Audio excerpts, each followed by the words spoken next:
Nah, event organizer selaku pihak yang paling terdampak juga perlu memutar otak nih di saat seperti ini untuk memperoleh strategi pertahanan baru di masa seperti ini. So, strategi apa sih yang bisa diambil oleh pelaku bisnis MICE termasuk pemilik dari event organizer di tengah perubahan tatanan ini? Akankah kita, nantinya akan kita bahas tuntas bersama para panelis kita untuk menjawab pertanyaan yang tadi ya. Nah, senang sekali sudah hadir bersama kita beberapa panelis dari berbagai pihak. Ada dari Asperapi, ada dari Evendo, ada dari Hastana, dan juga ada juga dari pihak IO-nya ataupun WO-nya, yaitu Big Enterprise WO. Untuk itu, sebelum kita mulai, pertama, izinkan saya untuk menyapa satu persatu para panelis kita pada hari ini. Yang pertama, saya ingin menyapa, yaitu Pak Daswar Marpaung, Bapak Daswar Marpaung, selaku Wakil Ketua Umum Asosiasi Perusahaan Pameran Indonesia atau Asperapi dan Direktur Nusa Dua Indonesia. Beliau bergabung di Diandra Group di tahun 2013 dengan posisi sebagai Direktur Keuangan Diandra Media Internasional, sebagai holding company dan Direktur PT Diandra Promosindo sebagai perusahaan event organizer. Untuk itu, saya mau menyapa dulu. Halo, selamat siang Pak Daswar. Halo Vera, apa kabar? Selamat siang. Baik Pak, Bapak apa kabar Pak? Baik, semuanya baik. Sehat ya Pak ya? Sehat, alhamdulillah. Amin, baik. Terima kasih ya Pak sudah hadir di Techminar kita hari ini. Ya. Yep, Terima kasih. Thank you Pak. Saya mau melanjuti dulu ke panelis berikutnya ya Pak ya. Oke, selanjutnya Bapak Ibu, ada juga nih yaitu Bapak Hari Dwi Nugraha, selaku Sekretaris Jenderal Dewan Industri Event Indonesia atau Evendo. Evendo sendiri atau Indonesia Event Industry Council merupakan wadah para pegiat industri event dan siap bekerja untuk turut serta membangun industri pariwisata Indonesia. Halo, selamat siang Pak Hari, sudah bergabung bersama kita. Selamat siang, Assalamualaikum semuanya. Terima kasih. Waalaikumsalam. Iya, thank you Pak atas supportnya ya hari ini. Baik. Siap, kalau gitu. Kita lanjutin lagi dulu. Oke, untuk panelis selanjutnya, yaitu ada Ibu Bunga Firdaus, selaku Wakil Ketua Umum Himpunan Perusahaan Penata Acara Pernikahan Indonesia atau Hastana. Dan juga beliau juga sebagai founder dari Bunga Wedding Planner. Kalau Hastana sendiri merupakan himpunan perusahaan penata acara pernikahan Indonesia yang merupakan organisasi non-profit beranggotakan perusahaan penata acara pernikahan atau yang biasa disebut dengan wedding planner atau wedding organizer. Untuk itu saya mau menyapa dulu. Halo Ibu Bunga. Halo Mbak Vera dan teman-teman. Halo, iya Bu, apa kabar Bu? Alhamdulillah baik. Oke, baik. Terima kasih ya Bu ya sudah join di Techminar kita hari ini. Saya mau lanjut dulu untuk panelis terakhir. Untuk panelis terakhir yaitu ada Bapak Bigson Alandro selaku founder Big Enterprise WO. Big Enterprise berbasis di Jakarta dan sudah berdiri sejak tahun 2005. Dipimpin oleh Bapak Bigson Alandro yang telah lama menggeluti dunia wedding sejak tahun 1999 dengan bergabung dengan salah satu wedding organizer di Jakarta. Dan gak hanya itu, Bapak Ibu, ternyata Pak Bigson ini juga menjabat sebagai Kabid Humas dan Markom Apgindo, Asosiasi Pengusaha Pernikahan dan Gaun Indonesia. Untuk itu saya mau menyapa dulu Pak Bigson. Halo Pak Bigson. Halo, selamat siang. Assalamualaikum semuanya. Terima kasih yang sudah bergabung dan terima kasih kalian sudah mengajak saya bergabung di sini. Yap, thank you juga ya Pak Bigson untuk supportnya. Oke, nah Bapak Ibu semuanya, tadi kita udah saya sudah menyapa semua panelis kita pada hari ini. Untuk itu kita lanjutin aja, selanjutnya kita akan masuk aja nih ke sesi panel discussion, di mana di sesi panel discussion ini nantinya saya akan memaparkan pertanyaan-pertanyaan seputar dengan topik hari ini kepada panelis-panelis yang sudah ada. Nah, bagi teman-teman yang mungkin mau bertanya, silakan juga boleh dituliskan di chat box, nanti akan kita bahas bareng-bareng. Oke, kita masuk aja langsung. Oke. Nah, ini saya mau bertanya, pertanyaan yang pertama. Jadi mindset, sebelumnya mungkin di sini kan, saya yakin nih di sini sebetulnya pesertanya campur nih, ada dari selain mahasiswa, ada juga dari mungkin dari pelaku-pelaku IO itu sendiri ya, IO atau enggak WO. Nah, yang mau saya tanyakan adalah mindset seperti apa sih yang sebaiknya dimiliki pemilik bisnis, event, atau MICE agar dapat bertahan di tengah pandemi saat ini gitu. Silakan bisa langsung ditanggapi dari siapapun boleh. Monggo. Silakan Mas Hari. Ya, ayo silakan. Kita kayak diskusi aja nih, santai aja Pak Bu, silakan saling menanggapi. Saya dulu kali ya, mungkin karena tadi pas lagi habis ngomong gitu ya. Boleh Pak Bikson, silakan. Mindset ya. Yap, betul. Mindset yang saya terapkan itu menurut saya adalah segala sesuatu itu memang harus kita perhitungkan ya. Maksudnya kita merinci segala sesuatunya, kita lihat kondisinya, kita pelajari, kita lakukan riset, kita kita antisipasi atau apa solusi yang harus kita kerjakan dan sebagainya, usaha dan sebagainya. Itu mindset yang betul dan kita lakukan. Tapi di luar itu yang tidak kalah pentingnya sama sekali adalah bahwa kita tidak boleh takut. Ya, takut di sini tuh maksudnya menjadi putus asa, menjadi pesimis, terus ngelihat tidak ada peluang, terus jadi loyo kayak gitu, semangat kayak gitu. Itu yang harus kita hindari kayak gitu. Jadi untuk teman-teman yang ingin membangun usaha ini juga ya jangan takut dulu untuk melakukan kayak gitu. Ya, selama kalian sudah melakukan survei, kalian sudah ada bekal ilmunya, kalian juga sudah mengerti apa yang harus kalian kerjakan, kalian juga sudah mengantisipasi kalau seandainya ada masalah apa, kalian melakukannya apa, kayak gitu. Nah, kalau sudah itu semua kalian lakukan, ya kalian harus berani, lakukan aja. Karena nanti kalian akan berkembang dari pengalaman-pengalaman. Kalau menurut saya sih itu. Oke, thank you Pak Bikson. Silakan, mungkin ada yang apa lagi? Kalau dari saya, dari Asperapi, intinya semua harus berpikir positif, ya. Kita menghindari negative thinking di dalam situasi seperti ini. Nah, dari semua anggota yang kita punya itu, kita sebagai asosiasi selalu encourage untuk melakukan, jangan berhenti berpikir, jangan berhenti berkreasi. Nah, tanggung jawab dari Asperapi sebagai asosiasi memang kepada pihak pemerintahan. Nah, kami kepada pemerintahan selalu menganjurkan, selalu membuat tindakan-tindakan persuasif seperti protokol COVID kita ini aman loh, gitu. Kalau diizinkan tuh kita harus berani mengatakan aman. Nah, kita berani mengatakan aman itu ada dua hal yang kita harus pikirkan, bahwa segala sesuatu yang kita sudah ajukan di protokol COVID kita harus comply, kita harus ikuti gitu. Nah, kalau kita mengikuti semua memang ada impact-nya, yaitu misalkan pengunjungnya kurang 50%, ya kan?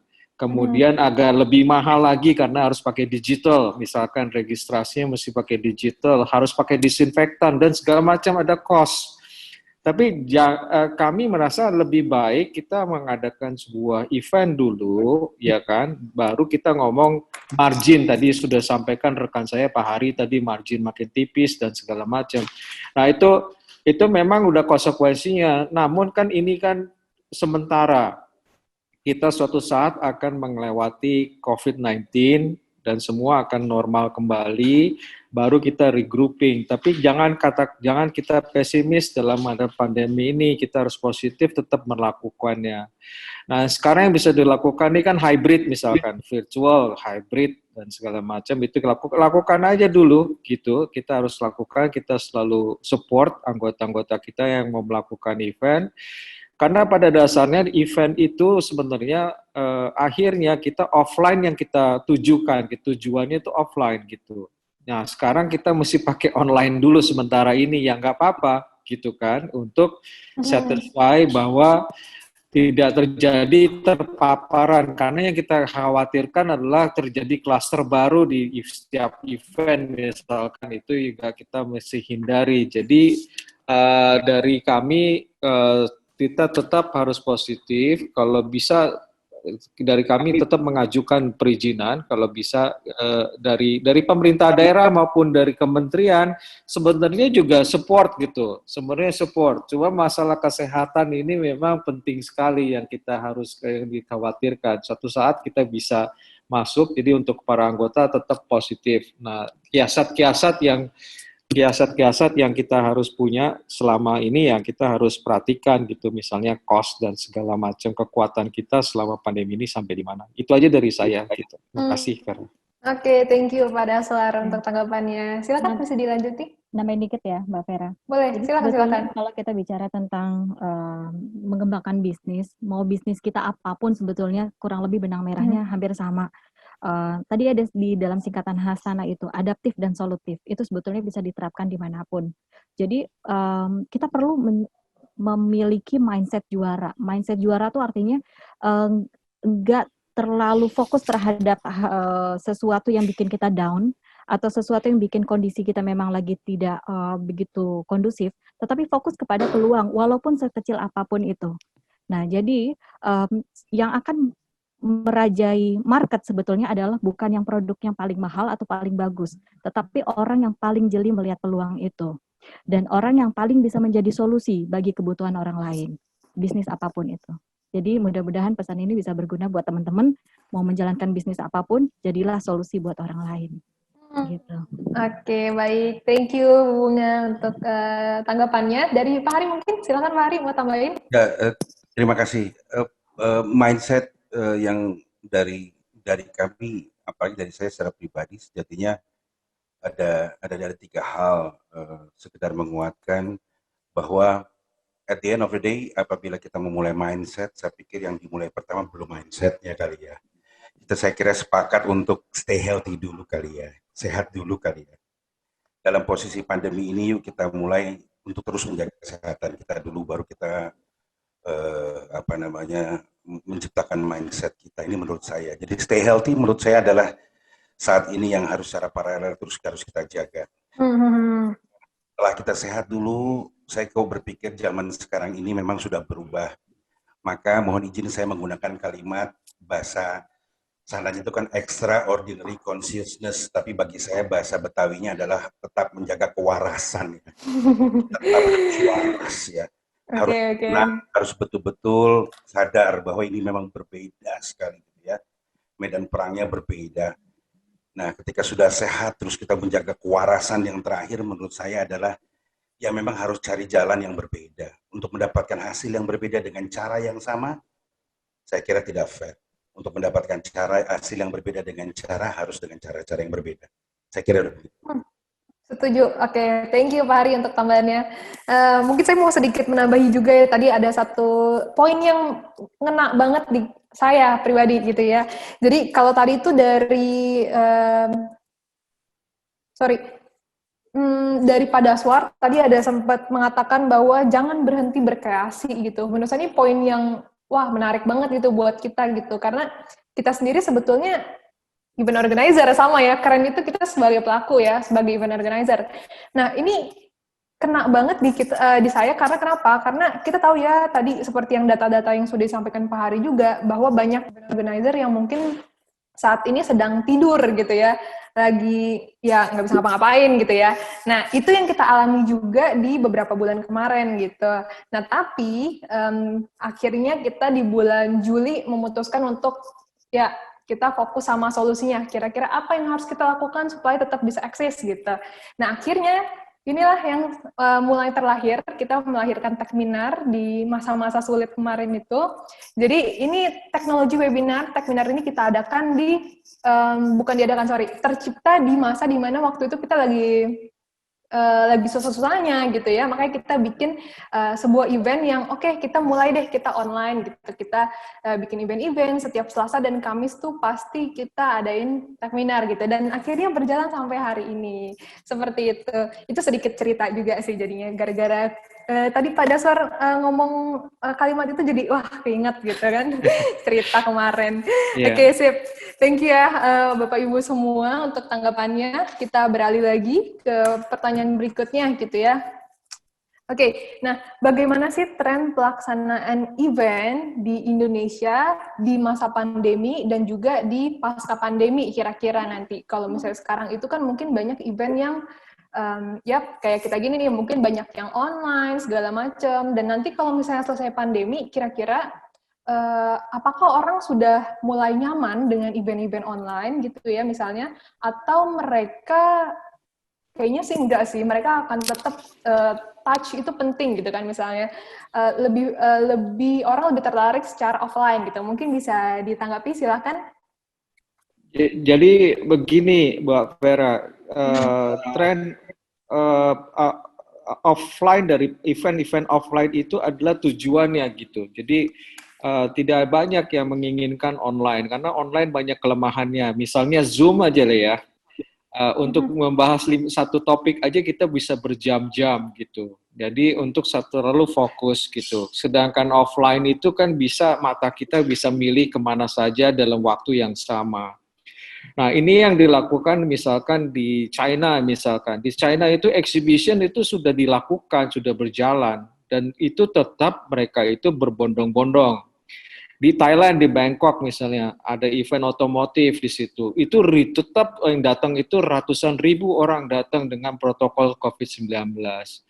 Jadi betapa rindunya itu stakeholders itu pengen bertemu offline gitu. Itu baik menyentuh barang, melihat, berbicara, itu merupakan key elemen daripada event itu. Itu tidak akan pernah hilang. Cuman yang saat ini yang kita hadapi karena kita dilarang melakukan itu kan, itu yang terjadi sekarang. Jadi ada larangan untuk melakukan itu karena faktor kesehatan. Nah inilah yang kita harus mitigasi di dalam hal ini. Jadi kalau setelah pandemi ini saya yakin 150% kita akan balik lagi seperti keadaan kita sebelumnya. Yang sekarang kita harus cari kreasi di dalam saat ini, yaitu event tetap jalan, tapi bagaimana supaya tidak terjadinya klaster baru atau terpaparnya makin banyak. Itu yang kita harus corporate dengan pemerintah, supaya apa yang kita lakukan ini tidak menimbulkan masalah baru. Itu yang kita harus pikirkan gitu loh, Mbak Vera. Dari saya itu aja. Oke, thank you Pak Daswar untuk tanggapannya. Mungkin silakan langsung saja bisa ditanggapi.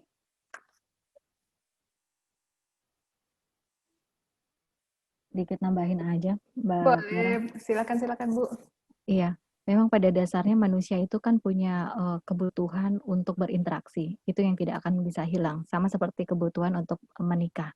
Tapi kalau dilihat dari tren pernikahan, bisa dibilang pandemik ini, kalaupun sudah berlalu, life will never be the same gitu loh. Jadi nggak akan 100% balik lagi seperti awal sebelum pandemi. Karena kita sudah mempunyai awareness mengenai resiko-resiko tertentu kalau kita melakukan sesuatu, bukan hanya dari sisi pelaku usaha, tetapi dari masyarakatnya sendiri. Jadi awareness itu ialah yang akan merubah consumer behavior sebetulnya. Jadi itu yang perlu kita coba akomodir, adaptasi, dan kita harus menjadi solusi di situ. Jadi artinya kita nggak bisa memaksakan industri itu akan balik normal seperti dulu. Kita sendiri pun harus terbiasa yang namanya perubahan itu adalah sebuah keniscayaan. Nah, ke depannya tren-tren adaptasi antara offline dan offline itu tidak menutup kemungkinan akan bersinergi. Dan tren-tren lainnya pun akan lahir, mungkin tren yang belum tercetuskan sekarang akan muncul di kemudian hari. Nah, itu yang perlu kita coba terus membuka mata, terus memperkaya hasanah kita sendiri. Gitu sih, Mbak. Oke, thank you Bu dengan tanggapannya. Silakan dari Pak Hari atau Pak Bikson, apa ada tanggapan juga?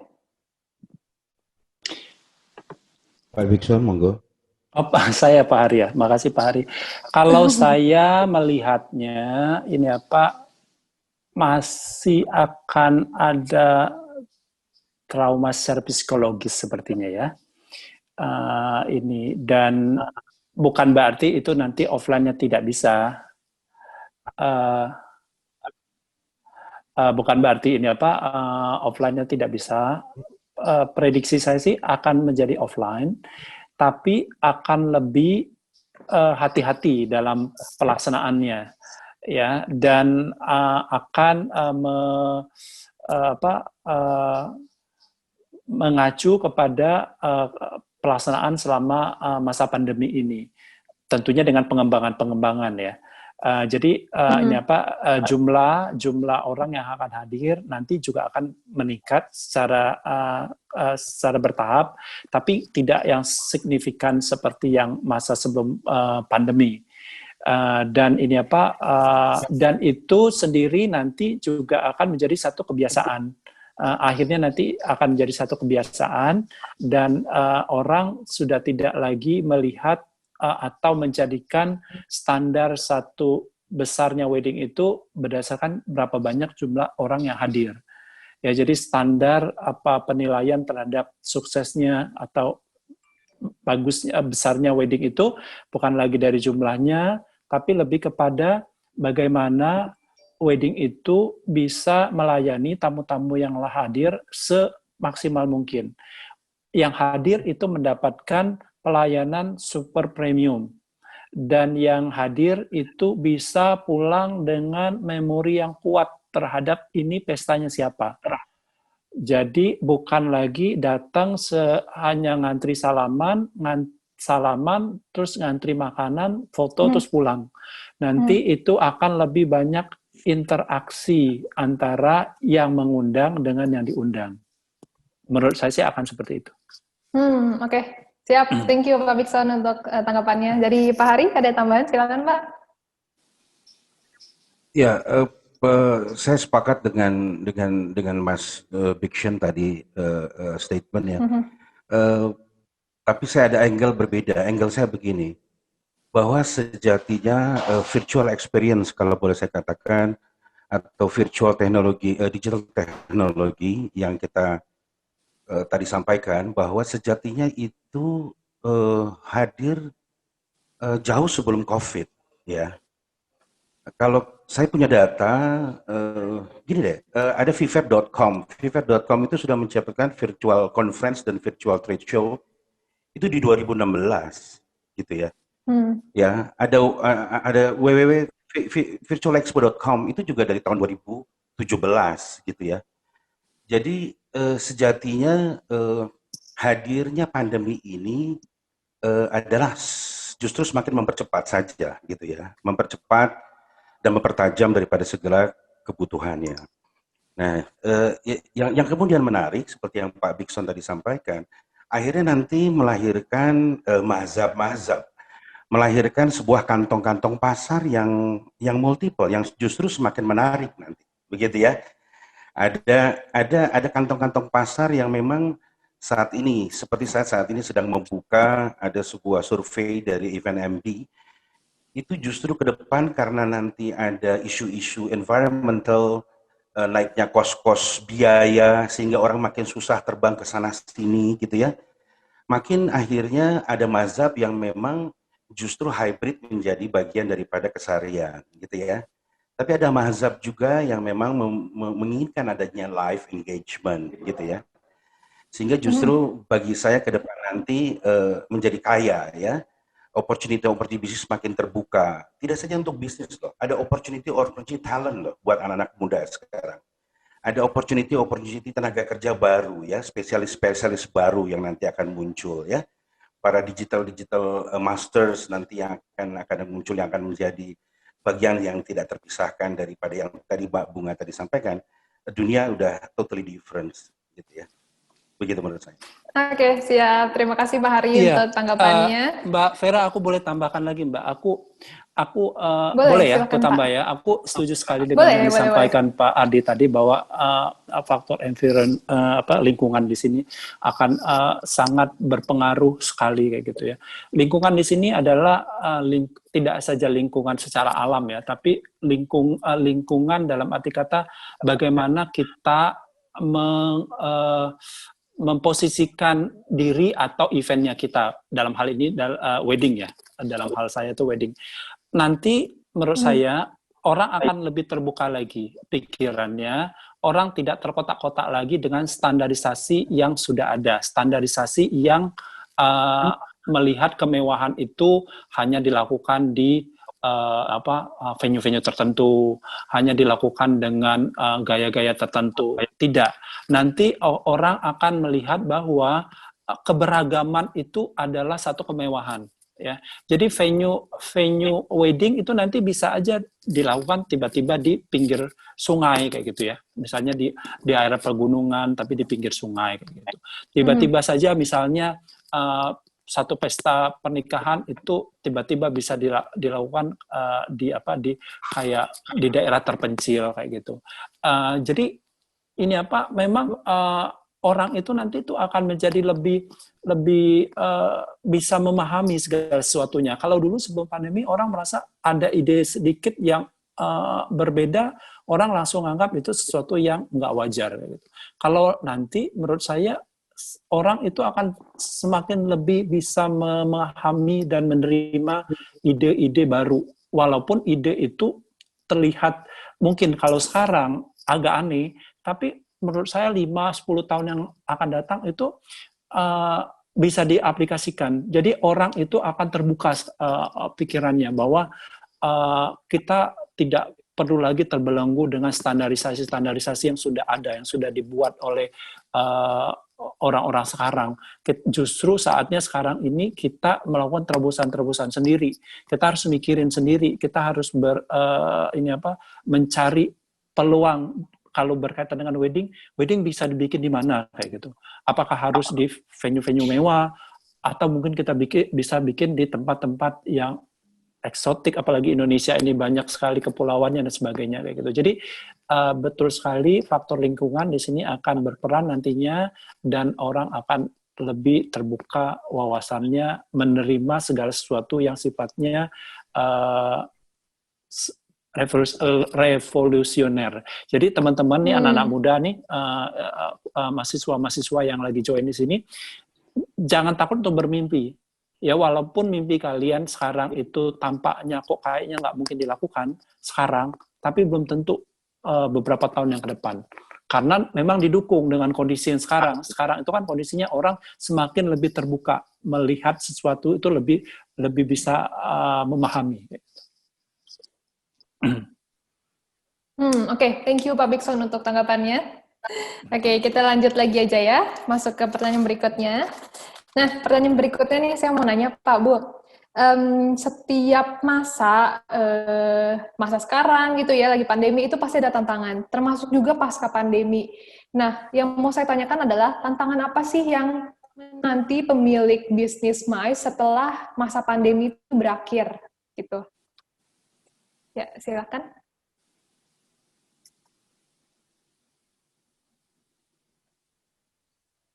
Dari saya dulu boleh, mohon izin. Boleh. Silakan Pak. Ya. Dari kami tantangannya dari sekian banyak adalah untuk rebound adalah bagaimana kita kemudian punya modal. Punya modal untuk bikin event. Ya nanti yang lain. Ini survei ya, ini sebuah survei. Jadi kita kemarin bantu GP untuk bikin survei.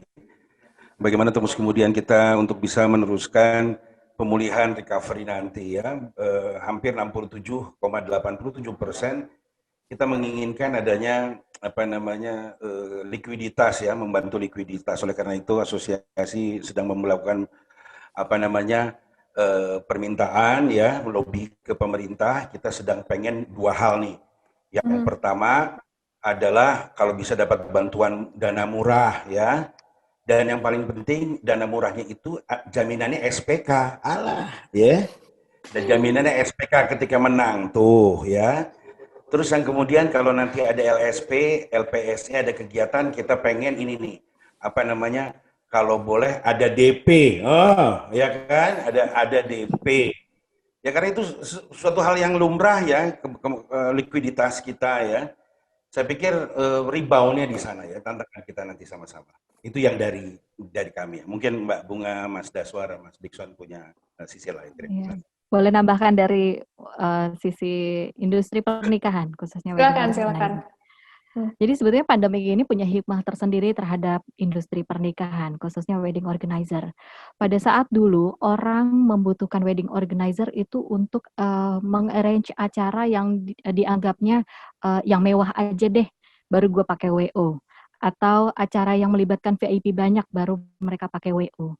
Tapi dengan adanya pandemik ini, dan di mana wedding organizer memiliki peran lebih dari sebelumnya, yaitu melaksanakan protokol kesehatan dan memastikan teman-teman vendor juga menerapkan itu, otomatis orang yang tadinya hanya mengandalkan teman, kerabat, atau keluarga melaksanakan acara pernikahannya sekarang mulai aware untuk menggunakan wedding organizer. Itu artinya ekspektasi masyarakat terhadap wedding organizer semakin meningkat. Nah, itu yang menjadi tantangan kita ke depannya.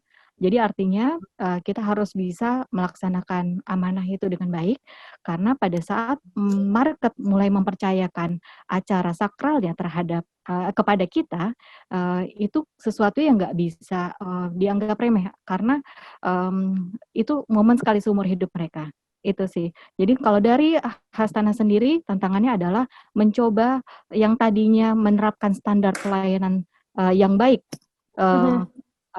untuk wedding organizer, sekarang kita harus menambah lagi nih amunisi kita, edukasi kita kepada teman-teman wedding organizer lainnya. Gitu Mbak Vera. Oke, thank you Bu Bunga. Wah, menarik sekali. Betul ya, saya setuju juga sih dengan adanya sekarang, maksudnya pandemi, peran WO tuh lebih bertambah ya, malah menjadi nilai lebih juga. Setuju. Kalau misalnya teman, keluarga mungkin nggak sebegitu pahamnya banget gitu ya tentang gimana menjalankan wedding di masa-masa sekarang ini gitu, banyak protokolnya segala macam. Tapi kalau WO sendiri kan pasti punya ilmu tersendiri yang pastinya semua anggota-anggotanya perlu tahu gitu ya. Oke, menarik sih. Mungkin dari yang lain bisa menanggapi lagi. Silakan Pak yang mau menanggapi. Baik, saya hanya mau tambahkan saja tantangan setelah pandemi itu bukan tantangan lah. Saya rasa yang saya mau sampaikan teknologi sebuah keniscayaan. Digitalisasi sebuah keniscayaan. Jadi kita yang tradisional event itu mungkin akan berkurang karena pertama setelah pandemi millennials itu kan yang sudah menjadi market terbesarnya. Jadi semua teknologi digitalisasi di event itu udah harus dipakai gitu, nggak bisa lagi kita menawar itu. Jadi semua dari registrasi, kemudian display, semualah markomnya, kemudian di salesnya, kitnya dan segala macam itu semua sudah berbentuk teknologi dan digitalisasi.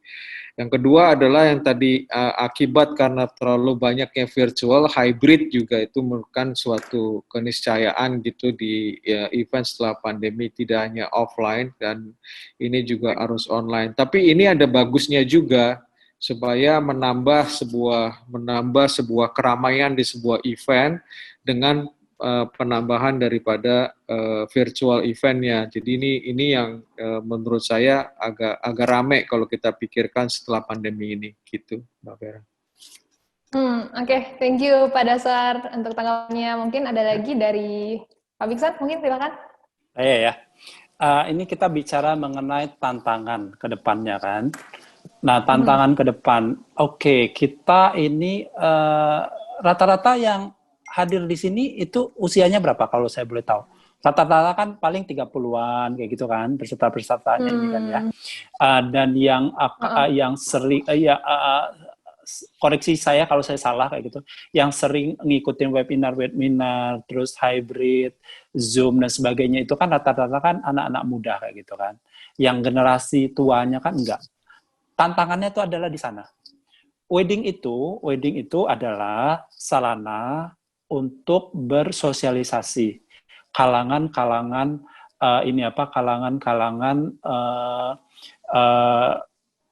orang tua kita kayak gitu ya.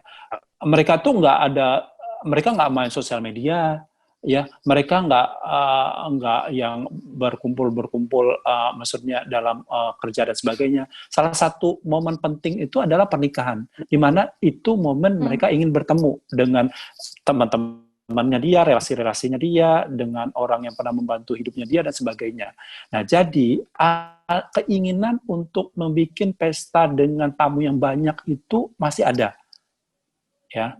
Nah, mengapa saya anggap ini tantangan? Mengapa saya anggap tantangan? Sebenarnya ini apa? Karena kan trennya nanti itu akan bagaimana menghindari ini apa kontak fisik itu, karena secara psikologis orang kan masih agak trauma tuh kalau seandainya ngelihat kerumunan itu kan orang juga secara psikologis nggak nyaman kayak gitu. Nah, tapi di sisi lain kerinduan akan berkumpul orang-orang tua dan sebagainya, termasuk juga pengantin-pengantin dengan teman-temannya ya, walaupun teman-temannya pengantin itu bisa lebih cepat beradaptasi dengan tren ini menurut saya. Tapi yang kalangan orang tuanya ini yang harus kita perhatikan juga. Saya bukan menganggap ini tantangan, berarti justru tantangan ini saya sampaikan di sini supaya kita juga harus memikirkan dari sudut pandang mereka, orang-orang tua. Ketika mereka mau menikahkan anaknya, itu adalah momen di mana mereka ingin menunjukkan, ini loh, anak saya menikah, mana loh teman-teman saya datang nggak, korelasi saya yang berpuluh-puluh tahun dulu datang nggak, gitu. Nah, sekarang kan akan menjadi kontraproduktif dengan adanya secara psikologis yang saya sampaikan tadi, bahwa orang masih agak trauma dengan kerumunan kayak gitu. Nah, justru di situ tantangannya. Jadi bagaimana kita membuat, dia akan mengundang 2.000 orang. Bagaimana 2.000 orang ini datang semua secara fisik, tapi tidak membuat satu kerumunan. Itu tantangannya. Ya, pengaturan shiftingnya, terus bagaimana ini apa pengaturan arrangement lainnya, di mana mereka makan nggak ngantri dan sebagainya. Disitulah tantangannya sebagai wedding organizer. Ya. Jadi kita harus melihat sesuatu itu realistis, jangan terlalu di atas kertas saja. Kalau kita lihat di atas kertas saja, itu kelihatannya tuh mudah. Kita melakukan edukasi, kita melakukan sosialisasi sebagainya. Tapi berdasarkan pengalaman saya yang sudah melakukan beberapa wedding di era pandemi, itu hal-hal yang sifat realistis itu yang tidak kalah penting harus kita perhatikan. Kalau seandainya kita ingin menjadi wedding organizer yang benar-benar kredibel. Jadi tidak hanya kredibel di atas kertas saja, tapi kredibel di lapangan. Ya, kita tahu kondisi real di lapangan, kondisi apa yang benar-benar orang rasakan, kalangan orang tua rasakan, kalangan orang-orang kalangan the have mungkin, kalangan menengah, kalangan bawah, itu tuh yang mereka rasakan berbeda-beda semua. Kita harus memahami dengan pendekatan yang berbeda-beda semua. Jadi di sini saya ingin menyampaikan kepada diri saya sendiri juga dan juga teman-teman yang ingin berkecimpung di dunia wedding organizer, bahwa kita harus membuka pikiran kita itu, mengantisipasi segala sesuatu itu dengan sudut pandang yang besar dan harus melihat realistis di lapangannya. Itu sih yang saya ingin sampaikan. Oke, thank you Pak Bikson untuk penyampaiannya. Nah, sedikit menambahkan juga, tadi kebetulan pada Daswar lagi-lagi tiba-tiba saya teringat sesuatu gitu ya, ngomongin tentang teknologi gitu ya. Nah, aku setuju banget sih, saya sendiri setuju banget tentang teknologi sendiri. Makanya kita sebetulnya di Kren, kita juga sedang mengembangkan sebuah platform. Platformnya itu nanti juga akan saya infoin ke teman-teman semua untuk download sertifikat akan seperti apa. Nah, platform ini itu gunanya adalah sebetulnya sebagai tempat ataupun ya bisa dibilang tempat lah ya, tempat apabila teman-teman mau beli tiket-tiket webinar gitu ya, seperti itu. Dan juga selain itu juga nggak cuma tiket-tiket webinar, tapi juga misalnya kita juga menciptakan platform ini tujuannya adalah untuk mendorong sekaligus membantu pemerintah dalam meningkatkan pariwisata Indonesia gitu. Jadi di sana nanti kita juga akan menjual misalnya contoh tiket-tiket local attraction untuk pariwisata dan segala macam gitu. Jadi kita akan manfaatkan platform ini menjadi salah satu bentuk lah sebagai dukungan kita terhadap pemerintah Indonesia dalam membangun pariwisata kembali. Seperti itu kurang lebih ya, nanti akan saya infokan seperti apa. Oke, kita masuk ke pertanyaan berikutnya. Mungkin teman-teman yang nanti mau nanya, dari sekarang boleh siap-siap untuk raise hand ya, nanti kita akan pilih mungkin 1 atau 2 peserta untuk kita jawab pertanyaannya gitu ya, nanti bisa nanya langsung. Sip, udah ada satu. Saya lanjut dulu ke pertanyaan berikutnya ya. Oke, untuk pertanyaan berikutnya ini mungkin lebih mengarah ke Pak Daswar sendiri ya, gitu. Soalnya ini tentang asperapi juga gitu. Nah, dalam pandemi seperti ini ya Pak ya, masa-masa pandemi seperti ini, itu pemerintah nggak hanya diam sebetulnya, kita tahu ya. Jadi pemerintah itu melakukan tindakan-tindakan juga, cara-cara supaya industri MICE itu tetap bisa bangkit gitu di masa-masa seperti ini. Terbukti dari salah satu program yang dilakukan oleh pemerintah, yaitu yang dilakukan oleh Kemenparekraf dan PT Bistrip Teknologi Multimedia Solusi. Mereka itu bersama-sama mengadakan yang namanya ICTM, Indonesian Corporate Travel and MICE gitu. Ini salah satu bentuk supaya MICE tetap bangkit gitu ya, bisa bangkit gitu ya. Nah, pertanyaan saya adalah bagaimana Asperapi sendiri memandang kebijakan pemerintah dalam penanggulangan dampak pandemi terhadap industri MICE sendiri. Misalnya dengan pengadaan ICTM ini, dan seberapa signifikan pengaruh kebijakan tersebut dan peningkatan apa yang perlu ditambahkan kira-kira Pak? Saya rasa pemerintah kan sudah aware sekali ya, sudah sadar bahwa yang terdampak di industri ini kan adalah industri pariwisata.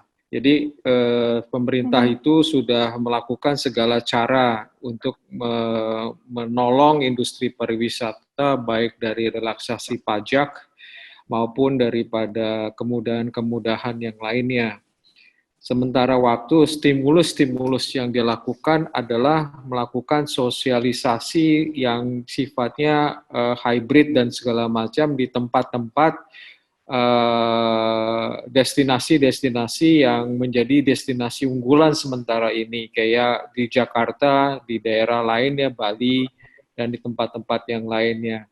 Nah, kami dari Asperapi, saya rasa ada asosiasi lagi yang lainnya tuh yang namanya INASEP dan segala macam dalam meetings ya, khusus dalam soal meetings itu mereka juga mendapat support dari pemerintah untuk melakukan bidding-bidding di internasional.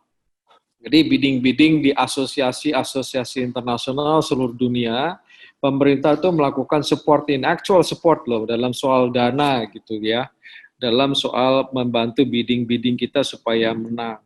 Nah, dalam pandemi ini ya mungkin karena kita masih mengalami travel bubble di regional kita masih travel bubble, sehingga yang dilakukan adalah acara-acara domestik gitu kan, acara-acara domestik yang bisa dihadiri oleh pelaku-pelaku di bidang pariwisata maupun di MICE yang bisa melakukan event ini. Jadi saya rasa kalau soal pemerintah, saya yakin dan saya sudah melihat dari kacamata asosiasi, effort mereka untuk membantu industri ini sudah cukup besar lah bantuannya.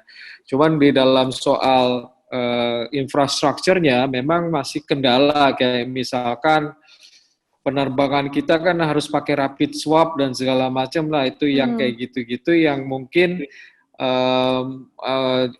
masih costly dan masih di comply-nya secara aturan masih sulit gitu, sehingga untuk mendapatkan sebuah audiens yang cukup besar itu mungkin akan masih sulit.